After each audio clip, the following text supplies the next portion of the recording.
Assalamualaikum warahmatullahi wabarakatuh. Innal hamdalillah nahmaduhu wa nasta'inuhu wa nastaghfiruhu wa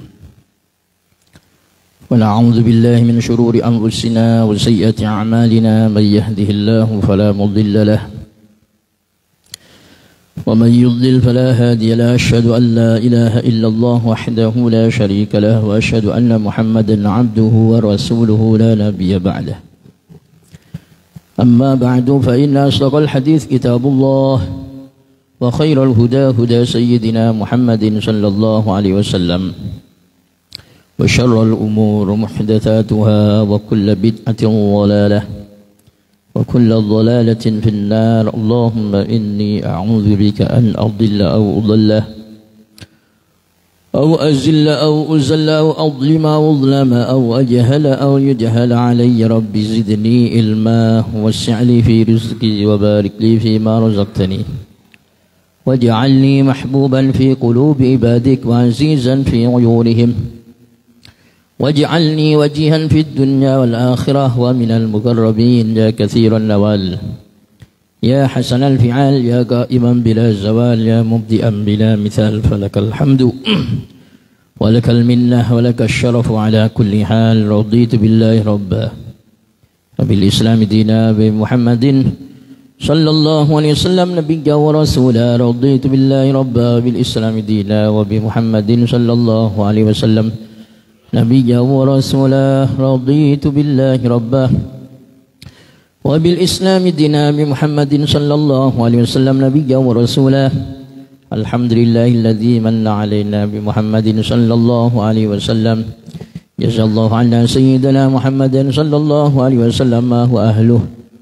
Jazallahu anna sayyidina Muhammadin sallallahu alaihi wasallam ma huwa ahluh. Jazallahu anna sayyidina Muhammadin sallallahu alaihi wasallam ma huwa ahluh. Wa sallallahu ala sayyidina Maulana Muhammad wa ala alihi wa sahbihi. Alhamdulillahi rabbil alamin. Bismillahirrahmanirrahim. Wa bisanadil muttasil ila al-imam Abuya As-Sayyid Muhammad ibn Alawi al-Maliki al-Hasani rahimahullah ta'ala rahmatal abrar wa nafa'ana bihi wa bi ulumi fid darain amin. Qala fi kitabih khasaisil ummatil muhammadiyah fadlul amal ala sadaqati bit taqwa. Keutamaan bekerja atas sedekah dengan takwa. Para jemaah salat maghrib, salat subuh yang dimuliakan Allah, alhamdulillah pada pagi ini kita berkumpul kembali untuk melaksanakan salat subuh berjamaah, dilanjut dengan thalabul ilim, nanti dilanjut dengan salat isyraq yang fadilahnya sangat besar sekali. Orang banyak berangkat haji, berangkat umroh untuk meraih predikat mabrur. Predikat mabrur ini balasannya hanya satu, surga. Al-hajjul mabrur laisa lahu jazaa'un illal jannah. Haji mabrur tidak ada lagi balasan bagi dia kecuali satu saja, surga. Jadi enggak pakai pahalanya ini, pahalanya itu gitu ya. Pokoknya kalimatnya kalau sudah menyandang predikat haji mabrur, kemudian balasannya apa? Bukan berbicara pahala, tapi langsung surga. Beda dengan sholat berjamaah, itu dapat 27, sendirian 1.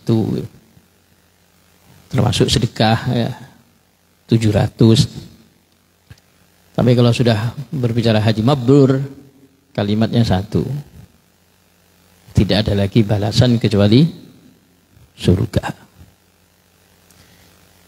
Lalu kemudian salah satu opsi yang bisa kita lakukan untuk meraih apa yang diraih oleh jamaah haji dengan predikat mabrur itu adalah mengkombinasikan sholat jamaah subuh, zikir sampai syuruk, lalu kemudian sholat sunnah isyraq. Nah, kalau kita paketkan itu jadi satu, nanti kemudian kita akan meraih haji mabrur. Karena 2 riwayat hadis itu, yang pertama orang sholat subuh berjamaah zikir sampai syuruk, sholat 2 rakaat ini Rasulullah menggunakan bahasa dengan bahasa ka'ajri hajjatin wa umratin tammatin atau tammatan. Ada 2 kalimat mutaqabbalatain. Orang yang bisa menggabungkan jamaah subuh, zikir sampai syuruk, lalu kemudian sholat isyraq, itu sama seperti ibadah haji dan umroh, pahalanya persis sempurna. Ada riwayat lain yang kedua-duanya mabrur, diterima oleh Allah. Namanya yang dua-duanya mabrur. Cuma kadang kita ini, yaitu tadi sudah dikasih hal yang lebih ringan sampai jadi malah nyari yang berat. Akhirnya sampai ada istilah, kalau ada yang sulit ngapain cari yang mudah. Ya, kadang ada istilah kalau ada yang sulit ngapain cari yang mudah. Ini dari sisi pahala loh ya, bukan dari sisi rukun Islam, dari sisi pahala. Seperti Ahlul Madinah itu, kalau hanya ingin umroh tinggal berangkat aja ke Masjid Quba. Berwudu dari rumahnya, berangkat ke Masjid Quba, sholat sunnah 2 rakaat, sudah dapat pahala umroh. Nah itu. Kalau kita difasilitasi hari-hari sholat haji umroh itu subuh-subuh ini. Selanjutnya kita akan melanjutkan kembali insyaallah materi Fadlul amal ala shadaqah bittaqwa. Keutamaan bekerja sebagai amil dengan cara yang takwa.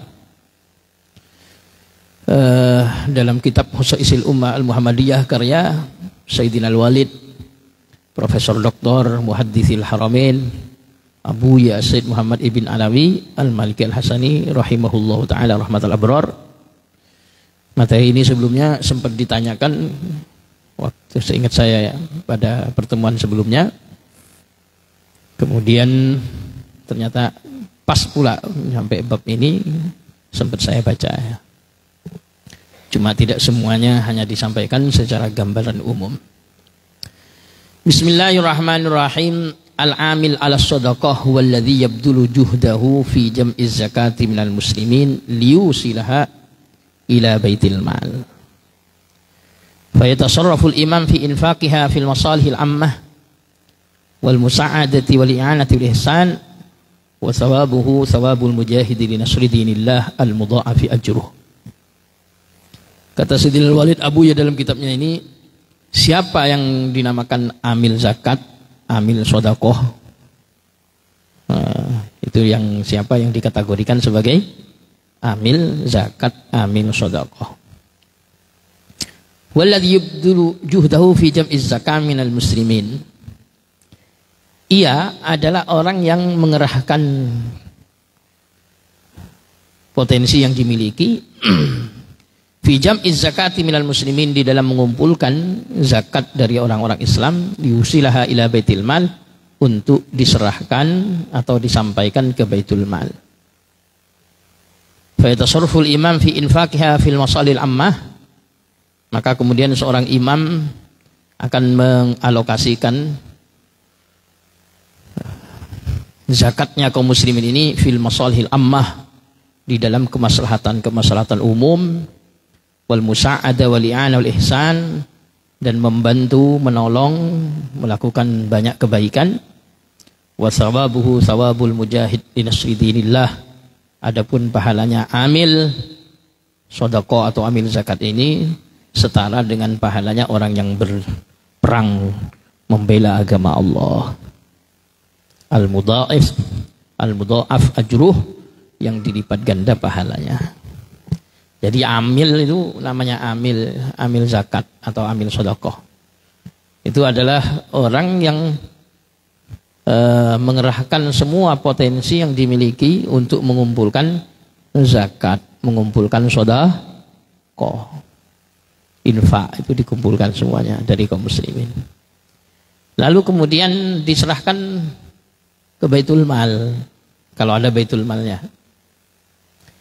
Lalu kemudian karena sudah apa saja yang ada di Baitul Mal itu menjadi wewenangnya imam, menjadi wewenangnya pemimpin. Nanti pemimpin ini yang tahu, ini akan dialokasikan ke apa saja ini. Ya tentunya imam akan tahu ini zakat. Urusan zakat ini Allah sudah menetapkan pada siyama niyata asnaf. Maka oleh imam akan dialokasikan pada kelompok yang 8 ini. Itu hukum asalnya, jupung. Jadi yang ini ada juru pungutnya, ya, bagian jupung. Lalu kemudian diarahkan nanti ke Baitul Mal. Di Baitul Mal nanti kemudian dialokasikan, dibelanjakan untuk sesuai dengan ketentuan-ketentuan. Termasuk masalihul ammah, muasadah, i'anah wal ihsan. Orang yang berprofesi sebagai amil itu mendapatkan pahala setara dengan orang yang berperang membela agama Allah. Ya begitulah namanya amil. Amil itu wasilah. Karena dalam hadis itu Rasulullah SAW itu banyak sekali menyampaikan hadis-hadis yang menjadi wasail, menjadi wasilah. Itu dapat pahala sama seperti orang yang berbuat. Hadis umumnya man dalla ala khairin, man dalla ala khairin falahu mithlu ajri man amilahu min ghairi ayyunqas min ajri syai'. Kata Rasulullah, yang bagian mengarahkan kebaikan itu sama seperti yang melakukan kebaikan tersebut. Lo coba bayangkan, hanya bagian mengarahkan saja. Ini kan wasilah. Ada lagi memberi buka orang yang berpuasa, wasilah. Ada lagi yang termasuk jihad. Rasulullah menggunakan bahasa menjahaza jaisan faqad waza. Kata Rasulullah, yang bagian memfasilitasi pasukan waktu berperang, maka dia dapat pahala sama seperti yang berperang. Ini ada pasukan mau berperang, lalu kemudian namanya orang perang butuh peralatan, butuh namanya bekal, ada yang menyiapkan, maka yang bagian menyiapkan ini dapat pahala sama seperti yang berperang. Nah ini orang yang amil zakat, amil sedekah, dia akan memfasilitasi orang-orang kaya dari kaum muslimin untuk mendistribusikan hartanya pada yang memerlukan. Cuma bukan berarti perorangan, satu orang mengambil dari orang kaya diserahkan kepada orang miskin, itu enggak begitu. Dikumpulkan dulu. Nanti ada yang bagian punya wewenang. Ya, kalau di sini imam menunjuk badan amil zakat. Ya. Kemudian semuanya orang bergerak untuk diserahkan kepada badan amil zakat ini, badan amil zakat ini, maka kemudian tahu ini nanti mau dikemanakan. Maka ada pos-posnya yang ditetapkan oleh mereka. Yaqulu sallallahu alaihi wasallam al-amil ala shadaqah bil haqqi li wajhillahi ta'ala kal ghazi fi sabilillah azza wa jalla hatta yarji'a ila ahli. Rawahu Ahmad wal lafdhu lahu Abu Daud Tirmidzi wa Ibnu Majah wa Ibnu Huzaimah fi sahihihi wa qala Tirmidzi haditsun hasanun. Rasulullah SAW bersabda, amil zakat, amil sedekah bil haq, dengan cara yang benar. Liwajhillahi ta'ala, karena mengharap ridhonya Allah Ta'ala. Kal ghazi fi sabilillah, itu sama seperti orang yang berperang di jalan Allah. Sama sudah. Sampai kapan dihitung seperti orang perang? Hatta yarji'a ila ahli, sampai dia kemudian kembali berkumpul lagi dengan keluarganya. Makanya jam 7 pagi berangkat kerja sebagai amil. Selagi dia berangkat bekerja itu sebagai amil, kemudian caranya benar, niatnya mengharap ridhonya Allah, Allah anggap dia sedang berperang itu semua. Subhanallah, sampai pulang bareng kumpul lagi dengan keluarga. Enak dah itu, luar biasa pahalanya amil itu. Besar sekali. Makanya jangan berharap yang lain. Jadi orientasinya beda. Kenapa Pak kok jadi amil? Nah, sudah beda orientasinya. Karena pingin dapat bagian 12%.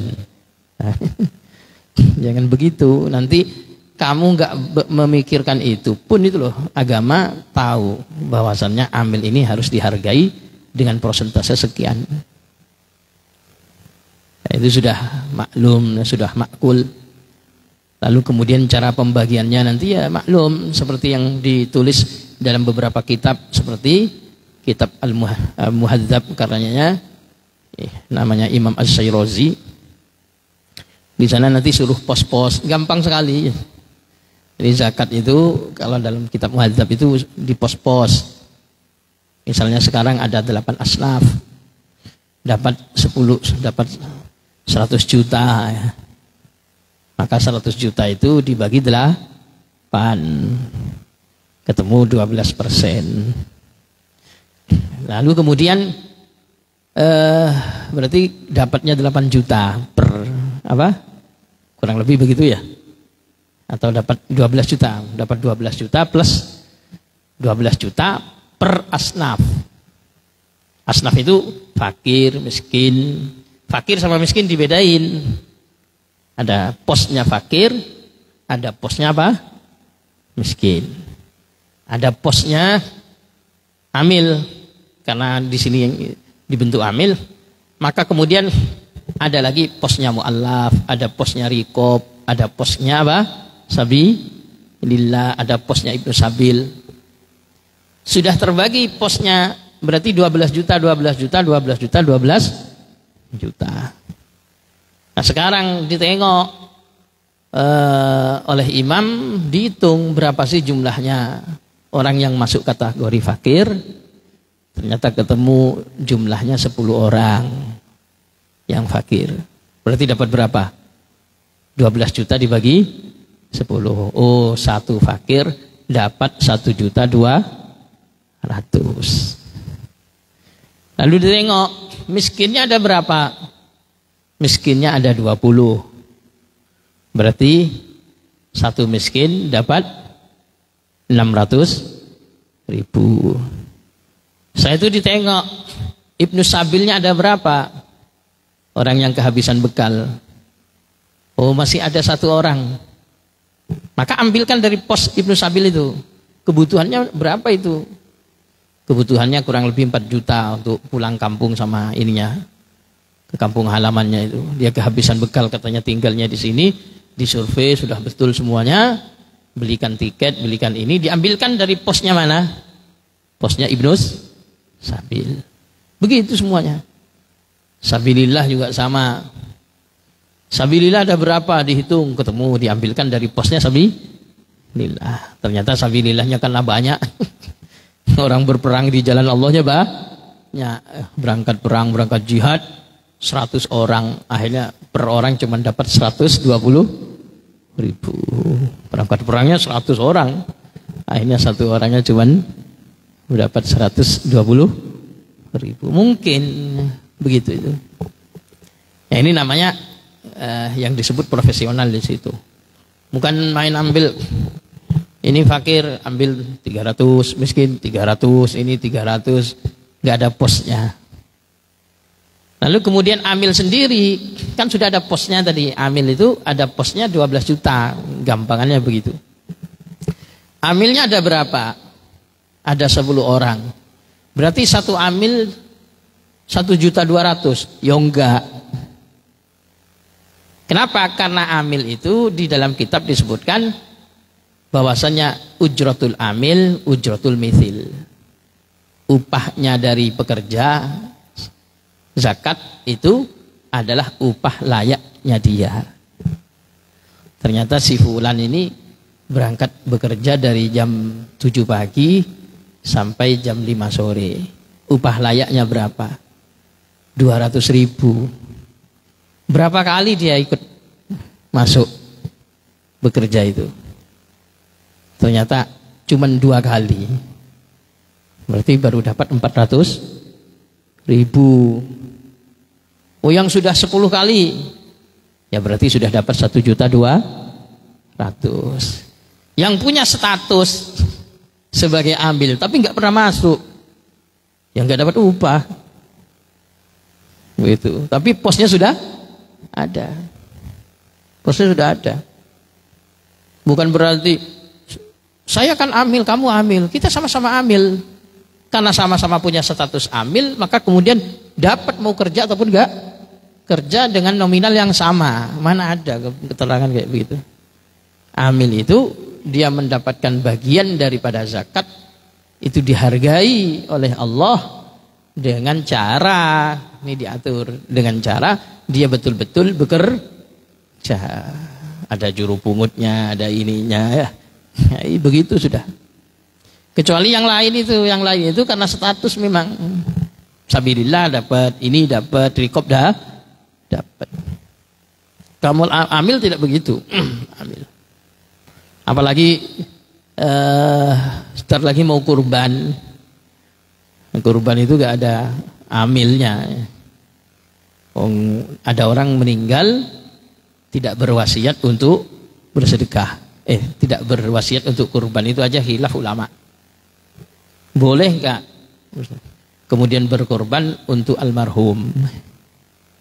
Kira-kira boleh apa enggak? Itu masih ada dua pendapat. Sebagian mengatakan ya tidak perlu. Almarhum tidak pernah berwasiat untuk setiap tahun kemudian untuk kurban. Ini enggak perlu. Kemudian sebagian mengatakan enggak apa-apa. Kenapa? Karena kurban itu masuk dalam kategori sedekah. Kalau sedekah itu kan nanti bisa masuk ke hadis itu yang seseorang bertanya kepada Rasulullah, inna ummi uftulitat afa hujja anha. Rasulullah, ibunda saya wafat. Uftulitat itu ada 2 makna. Bolehkah saya membadalkan hajinya? Itu kan gak ada wasiat. Qala na'am, Rasulullah. Ya. Inna ummi uftulitat afa asuma anha.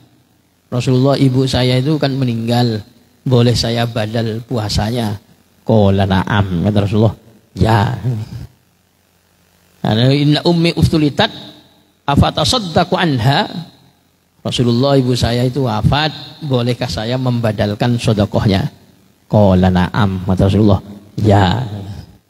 Nah, kalau sedekah berarti udhiyah disamakan dengan sedekah, sah-sah saja berarti berkurban untuk orang yang meninggal, yang hidup, yang menjadi membadalkan mereka.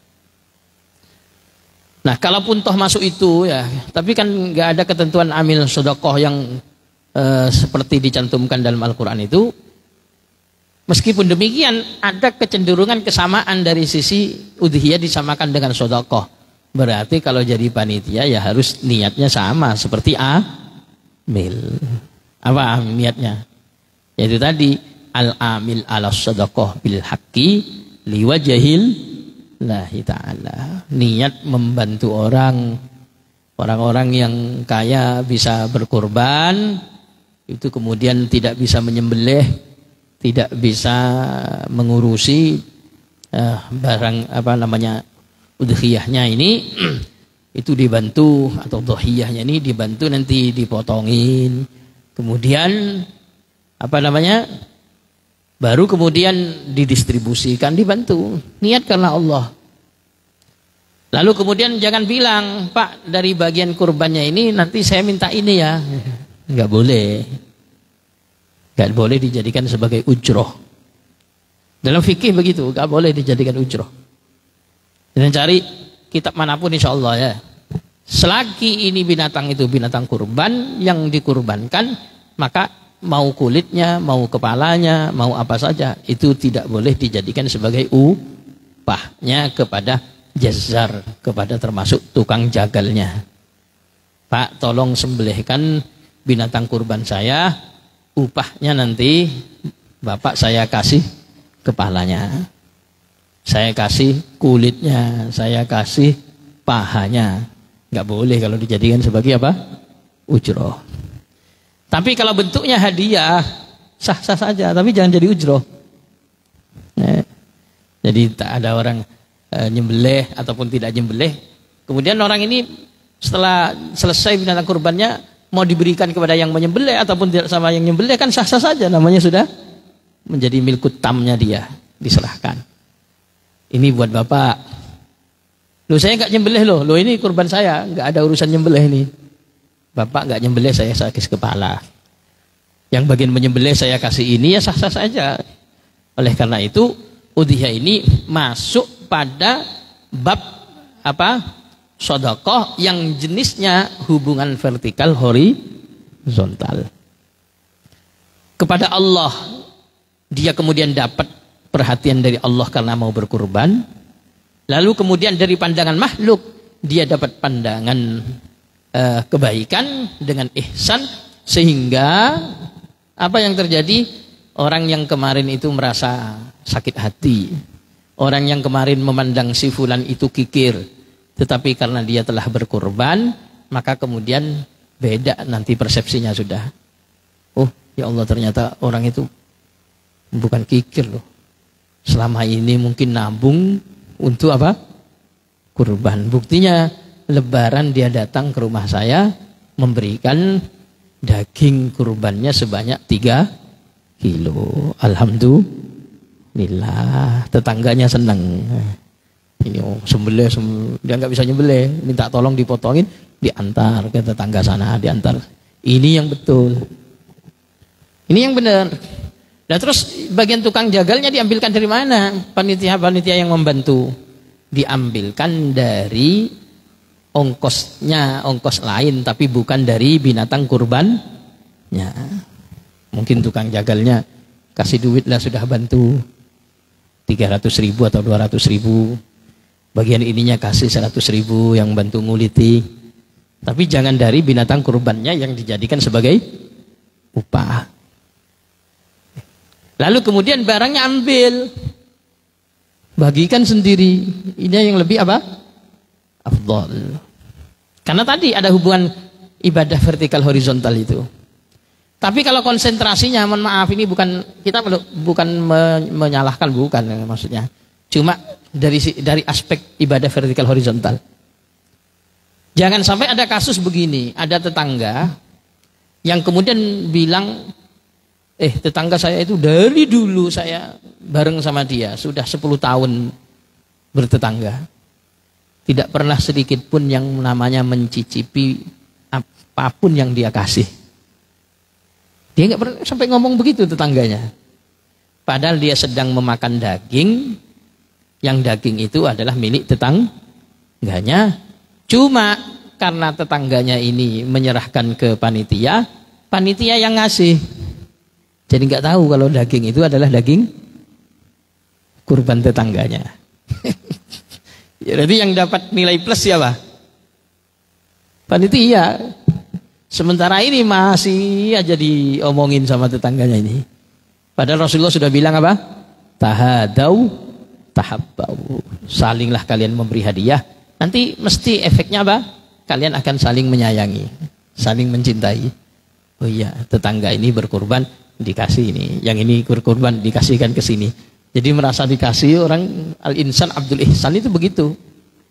Makanya jangan sampai kok ada, mohon maaf ini, yang kalau sudah benar aturannya, jangan sampai ada omongan begini dari panitia. Orang yang kurban mau mengambil daging, kemudian untuk diserahkan ke sendiri, misalnya berapa persen. Tahu kalau panitianya ngomong, loh kalau begitu nggak usah bawa ke sini, sembelih-sembelih aja sendiri. Enak sekali, gitu. Udah diserahkan ke sini kok mau diserahkan sendiri, katanya. Salah itu panitianya, betul-betul salah. Memangnya haknya siapa itu? Panitia sendiri loh, tidak punya hak kalau tidak dapat izin dari orang yang berkurban. Boleh nggak panitia seenaknya? Kan nggak boleh kecuali dapat izin dari orang yang berkurban. Tapi orang yang berkurban mau mengambil, sama panitianya di stop. Emang panitia punya hak? Kan nggak punya dalam bab kurban.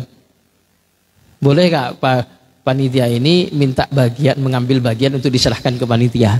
Nggak boleh, kecuali dapat izin dari yang berkurban. Jadi panitia ini dikasih karena yang berkorban sudah mengizinkan. Berarti orang yang berkorban sah-sah saja kalau mau mengambil. Enggak ngasih izin. Kalau pertanyaannya, loh kalau begitu enggak usah berkorban di sini. Loh kemarin yang jual dia, yang menetapkan harga dia, yang menjual dia, kemudian yang menetapkan upahnya juga dia. Sini nurut katanya barangnya harganya sekian, upahnya sekian. Betul gak? Sudah sama upah. Tapi pas hari H si A ini mau mengambil bagiannya, upahnya juga sudah diserahkan, barang kurbannya mau diambil gak dibolehin. Nah, ini ada letak kekeliruan di situ ya. Sementara orang ini juga perlu kemudian berbuat baik kepada orang lain dengan binatang kurbannya. Ya itu, loh ini kan masalah keadilan, mohon maaf ya. Jangan berbicara keadilan, ini bukan berbicara zakat ini. Ini berbicara keadilan, orang yang kurban harus ditaruh di sini, kemudian di sini yang menetapkan ini harus dapat semua. Gak ada bab kayak begitu. Gak ada. Makanya hubungan vertikal horizontal ini sebenarnya betul-betul miliknya mudhoh. Itu yang harus difahami kalau berbicara kepanitiaan apa? Kurban. Cuma ya umumnya begitu.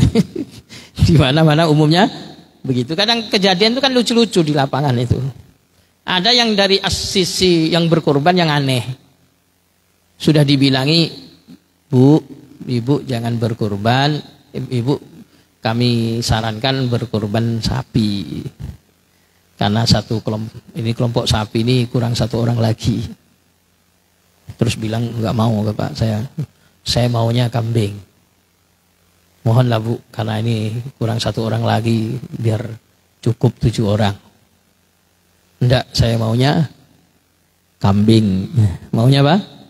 Kambing. Dalilnya apa? Pakai dalil dalam mazhab Maliki. Kata Imam Malik, andai saja ada binatang yang dikurbankan yang lebih baik kualitasnya melebihi kambing atau domba, mestinya dulu Nabi Ismail waktu disembelih wa fadainahu bidzibhin azim, itu dzibhin azimnya itu bukan kambing tetapi binatang tersebut. Makanya kata Imam Malik, kambing itu lebih afdol dari binatang apapun. Kata Imam Malik. Akhirnya dia memegang dalil itu sehingga nggak mau kurban selain kambing karena dzibhin azimnya diganti dengan kambing. Oke. Tapi lucunya pas sudah disembelih semuanya, panitia mengalokasikan untuk dia kambing, tahu-tahu bilang, Pak, saya nggak bisa makan daging kambing. Jadi saya mintanya daging sapi. Kata panitia, yang daging sapi bukan punya ibu, punya orang lain. Loh, tapi saya kan kurban di sini. Loh, sekarang jangan bawa status berkurban di sini, jangan begitu. Kalau begitu, iya Pak, kami tidak mau ikut memiliki, tapi boleh enggak kami dapat bagian daging sapi sebagaimana orang lain dikasih daging sapi. Loh, kalau begitu apa kata yang kurban? Sama yang kurban dikasih, oke, sah-sah saja. Yang punya hak orang tersebut adalah daging kambing miliknya dia sendiri. Tetapi dia tidak punya hak daging kambing miliknya orang lain. Dan itu perlu betul serius diperhatikan. Kenapa? Karena kalau tidak diperhatikan bisa jadi akan terjadi orang berkurban makan sesuatu yang haram. Apa yang haram itu? Ada orang bernazar untuk berkurban, lalu diserahkan ke panitia. Ternyata sama panitia tidak dibedakan mana daging, mana kurban nazar. Mana kurban apa? Nazar. Tahu-tahu main dicampur aja. Akhirnya orang yang kurban tadi datang dikasih oleh panitia daging. Ternyata dikasih daging Kebetulan daging itu dagingnya dia. Padahal kurban nazar itu orang yang berkurban tidak boleh haram mengkonsumsi daging kurban. Nah, misalnya saya bernazar untuk berkurban tahun ini. Maka kurban yang dijadikan sebagai nazar itu pemilik tidak boleh memakan daging kurbannya. Semuanya harus dihadiahkan dan disedekahkan. Maka kalau ada yang nazar dipisah. Ada yang nazar dipisah. Diingat nih bagiannya si A ini buat nazar, ini serahkan semuanya, tapi jangan sampai diserahkan kepada si A. Kenapa? Karena si A tidak boleh mengkonsumsi daging kurbannya sendiri. Karena itu kurban nazar. Ya, Masya Allah. Makanya orang kalau sudah berposisi sebagai amil, sebagai panitia atau apalah namanya, itu bagaimanapun harus bil haqqi, dengan cara yang benar. Harus siap seperti itu. Harus siap semuanya. Nanti kemudian dapatnya apa? Dia akan dapat pahala di sisi Allah Subhanahu wa taala sama seperti orang yang berjihad di jalan Allah. Kemudian dia layak untuk mendapatkan upah, tapi bukan dari daging kurban itu sebagai upah dari yang lain. Dan dia juga dapat bagian, tapi bukan statusnya sebagai upah, tapi sebagai standar umum warga. Namanya sebagai warga, orang yang punya menyerahkan ya terserah. Nah, tapi dia juga dapat bagian upah karena dia sudah membantu. Ya, upah dari yang lain ya. Sementara daging kurbannya itu dia dapat hadiah, dapat sedekah dari yang punya. Itu sah-sah saja. Yang penting jangan dijadikan sebagai upah ya. Itu yang dilarang. Wa qala Rasulullah sallallahu alaihi wasallam al-amil idza stu'mila fa akhadha al-haqqa wa a'tal haqqa lam yazal kal mujahid fi sabilillah hatta yarji ila baiti. Rasulullah sallallahu alaihi wasallam bersabda, seorang amil apabila dia dipekerjakan lalu kemudian dia mengambil dengan cara yang benar, kemudian menyerahkan dengan cara yang benar, maka dia tidak henti-hentinya, sama seperti orang yang berjihad di jalan Allah sehingga dia pulang ke rumahnya. Kalau dia cara mengambilnya benar dari orang-orang yang kaya ini, kemudian mengalokasikan juga dengan cara yang benar, maka dia tidak henti-hentinya, terus dicatat seperti orang yang berperang di jalan Allah sampai dia pulang ke rumahnya masing-masing. Masya Allah. Wa kasbul amil huwa khairu kasbin. Bahkan Rasulullah sampai mengatakan sebaik-baiknya profesi adalah profesi sebagai amil. Masya Allah. Profesi terbaik itu adalah berprofesi sebagai amil. Kalau Rasulullah sallallahu alaihi wasallam khairul kasbi kasbul amil idza nasoha. Sebaik-baiknya profesi adalah profesinya amil idza nasoha. Ad-dinu an-nasihah. Tapi ad-dinu an-nasihah lillahi wa rasulihi wa lil mu'minin. Orangnya harus betul-betul benar. Kalau memang begitu, maka profesi terbaik profesi yang dia lakukan. Lalu kemudian walahu mithlu sawabil mutasaddiqin lima yakum min amanatin fi hifdz shadaqat wa isaliha ila ahliha, dan dia pun masih dapat lagi pahalanya orang yang bersedekah itu. Ya Allah ya Rabb. Enak betul ya sebagai amil, tapi kuncinya itu betul-betul amanah itu. Fa an Abi Musa al-Asy'ari radhiyallahu anhu an Nabi sallallahu alaihi wasallam annahu qala innal khazinal muslim al-amin alladhi yanqulu ma umira bihi fayu'tihi kamilan muwaffaran tayyibatan bi nafsuh fayadfa'uhu ila alladhi umira bih ahadul mutasaddiqin.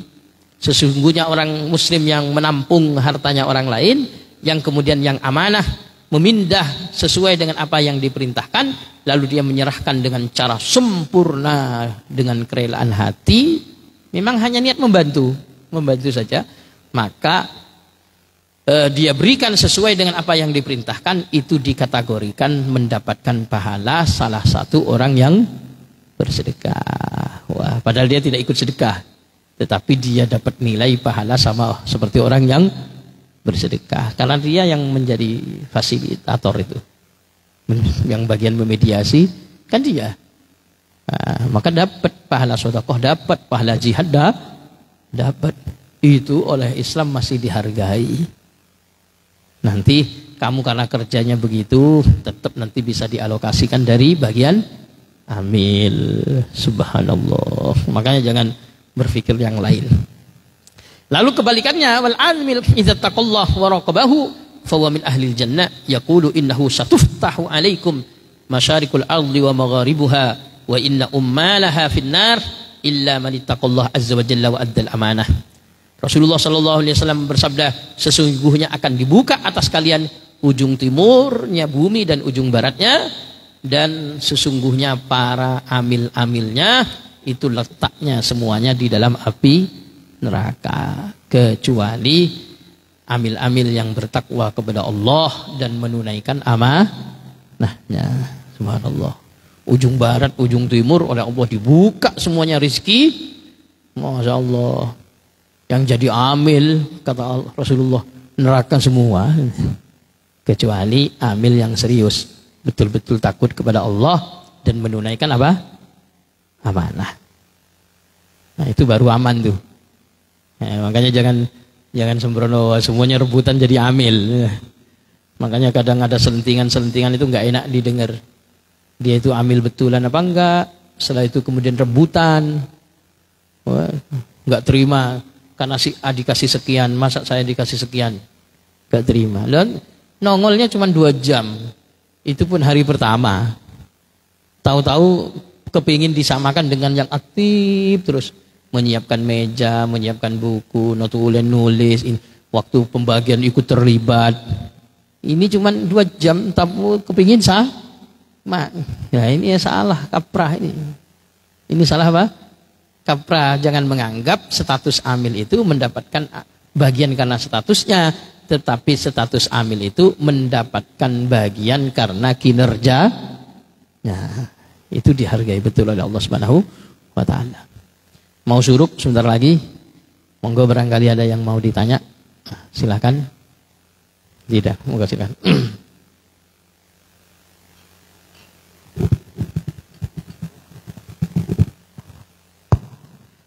Bismillahirrahmanirrahim. Terima kasih waktunya, Ustaz. Yang pertama yang saya tanyakan yaitu tentang panitia, Ustaz. Apa bedanya panitia dengan amil? Itu yang pertama. Yang kedua, yaitu apa bedanya orang yang nazar berkorban dengan niat berkorban? Itu bedanya apa? Itu mungkin 2 pertanyaan dulu. Sekian, terima kasih. Wassalamualaikum warahmatullahi wabarakatuh. Assalamualaikum warahmatullahi wabarakatuh. Yang pertama, apa bedanya amil sama panitia? Yaitu tadi definisinya amil. Amil itu satu, dia bekerja, lalu kemudian mengambil jupung namanya, jurupungut dari orang yang mestinya menunaikan zakat ataupun sedekah, lalu diserahkan ke Baitul Mal, lalu kemudian imam ini yang bertugas untuk mendistribusikan. Oleh karena itu, nanti dalam bab amil ini ada penunjukan dari imam. Imam ini akan mencari orang yang dipercaya untuk mengambil dana zakat. Lalu diserahkan ke imam. Imam baru kemudian mengalokasikan. Maka di sini nanti harus dibentuk itu, ada sistemnya. Ada sistem, kemudian imam membentuk Baitul Mal, badan-badan amil itu, kemudian di dalamnya ada orang yang dia dinyatakan layak kualifikasi untuk menjadi amil, kemudian hitung-hitungan bagus. Ini kan amil itu banyak nanti yang harus dilakukan. Orang kaya sekian dananya, kemudian berapa zakatnya yang harus dikeluarkan, minta tolong dibantukan. Amil harus mengerti bab kayak begitu. Nah ini nanti membantu imam nih cari yang seperti itu, lalu kemudian ketika dapat diserahkan ke Baitul Mal, baru nanti dari Baitul Mal ini akan dikeluarkan. Tapi kalau panitia itu umumnya swadaya. Panitia itu umumnya apa? Swadaya. Oleh masyarakat setempat kemudian bersepakat ini, atau kadang bukan begitu.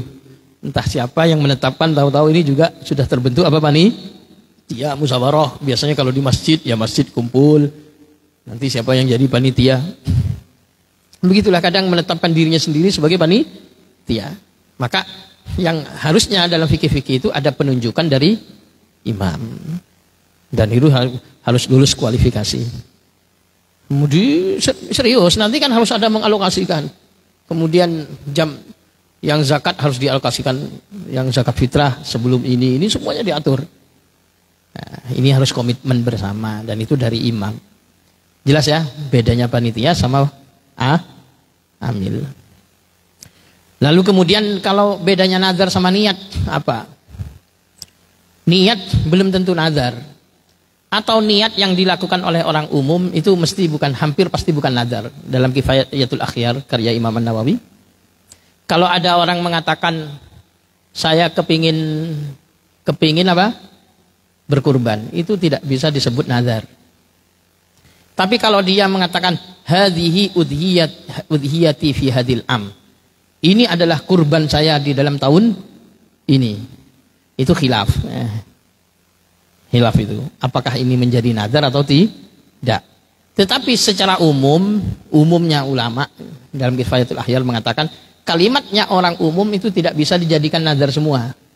Pak, saya kepingin ikut nazar lah. Saya kepingin ikut nazar. Saya ingin ikut kurban. Saya ikut kurban. Itu bukan maksudnya untuk bernazar, tetapi ingin kurban tahun ini sebagaimana umumnya orang banyak yang kemudian akan dimakan bersama-sama, diserahkan bersama-sama. Tapi kalau pakai bahasa langsung, kalau saya begini maka saya akan begini, itu mesti apa? Nazar. Jadi kalau enggak itu, kalau kembali hadhi udhiyati dalam kitab fikih-fikih itu, wah jatuh bab nazar semua. Makanya Kifayatul Akhyar itu tengok dalam kitab Kifayatul Akhyar bab udhiyah itu, di sana dicantumkan orang umum itu biasanya itu bukan untuk nazar, bukan ya. Bukan nazar. Kecuali ada kalimat begini, Pak, kalau tahun ini anak saya lulus semester ini lulus, saya mau kurban. Maka itu jelas-jelas apa? Nazar. Nah ini dibedain nih orang-orang yang ngomong kalau tahun ini proyek saya goal, saya mau kurban di sini. Itu nazar itu. Tapi kalau orang itu, Pak saya mau ikut berkurban tahun ini. Ada kelompok kurban, saya mau ikut kurban tahun ini. Itu tidak nazar, tapi mau terlibat dalam apa? Dalam kurban ya. Nah nanti yang berniat baru kemudian diatur oleh Rasulullah. Barang siapa yang berniat masuk masuk awal dari bulan Dzulhijjah, lalu kemudian dia ini berniat berazam untuk berkurban, maka dia dianjurkan untuk tidak memotong kukunya, mencukur rambut ya, yang sudah punya azam untuk berkurban itu tadi. Insyaallah paham? Kalau jenengan lihat dalam tek-tek fikih, justru banyak nanti yang jatuh dalam nazar. Cuma untung ada dalam kitab Kifayatul Akhyar itu yang dibahas oleh Imam Nawawi, apa yang dilakukan orang umum itu rata-rata itu bukan tujuan apa? Nazar. Cuman kadang kalimatnya itu kalau difikihkan itu masuk ke nazar dari sisi kalimat. Tapi sebenarnya tidak. Insyaallah maklum. Wah kalau masuk nazar semua, jenengan yang kurban-kurban nggak bisa ikut makan. Jatuhnya nazar ya. Mudah-mudahan bermanfaat. Sudah suruk. Subhanakallahumma bihamdik asyhadu an la ilaha illa anta astaghfiruka wa atubu ilaik. Assalamualaikum warahmatullahi wabarakatuh.